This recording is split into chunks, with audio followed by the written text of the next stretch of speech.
Welcome to Virtual Pathfinder YouTube channel. This video is an update about the Indian space mission Chandrayaan 3, which successfully landed a lunar lander and a rover on the 23rd of August. The moon is rotating 360 degrees in about 28 days, which means that the lunar daylight is 14 Earth days and the lunar night is also 14 Earth days. The Chandrayaan 3 lander touched down near the Manzinus crater at latitude 69 degrees south and longitude 32 degrees east, not far from the South Pole. Now, in early September, it is sunset at that location and the lunar night starts around the 5th of September, which can be seen when displaying day by day how the shade is progressing along the lunar surface in Sky Safari Pro. According to the mission description, the mission lasts one lunar day and will end when the lunar night begins after 14 Earth days. The reason is because the lander and rover are not expected to function after 14 days in darkness at temperatures around minus 120 degrees Celsius. When the sun sets at the lunar horizon, the solar cells will no longer receive light and the backup batteries will gradually be depleted. However, my guess is that there is a good chance that the equipment will come to life again once the sun rises in the next lunar morning. I suspect the engineers have made efforts to protect the equipment as much as possible, but they probably didn't feel confident enough to make any promise. In my opinion, extreme cold is a lot better than extreme heat for electronics, especially when there is virtually no atmosphere. So I think the odds are good. That would be a victory on top of a victory for ISRO, the Indian Space Research Organization. It is something to look out for around the 20th of September. Regardless if that happens or not, Chandrayaan 3 is already a huge success, and it has made India the fourth nation to land on the moon. Although the landing site is in the South Pole region, it is still on the 69th parallel south, which is 21 degrees from the actual South Pole.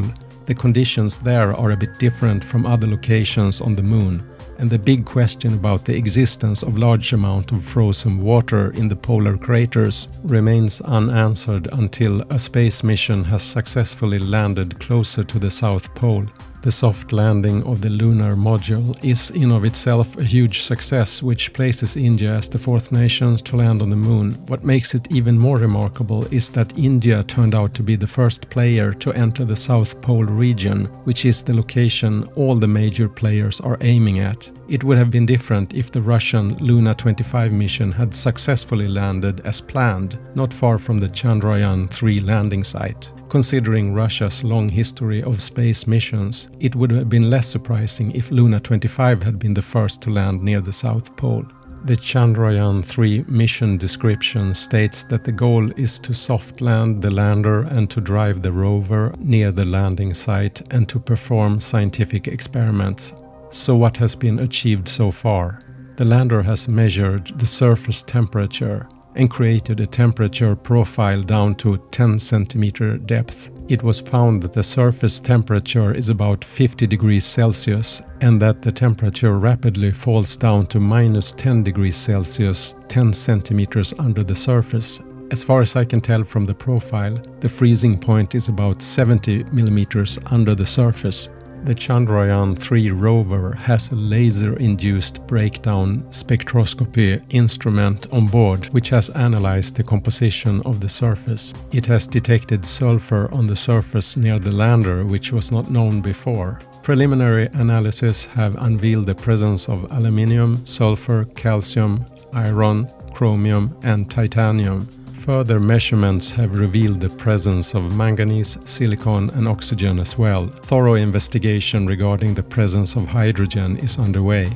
An instrument on the lander has measured the plasma density near the lander, in other words, the density of charged particles near the lunar surface. The initial observation indicates that the plasma near the lunar surface is relatively sparse, with a density ranging from approximately 5 to 30 million electrons per cubic meter. This data was from early stages of the lunar daytime, The probe operates without interruption, aiming to record changes throughout the lunar day. This data is useful for comprehending the process of charging within the lunar near-surface region, particularly in response to solar fluctuations.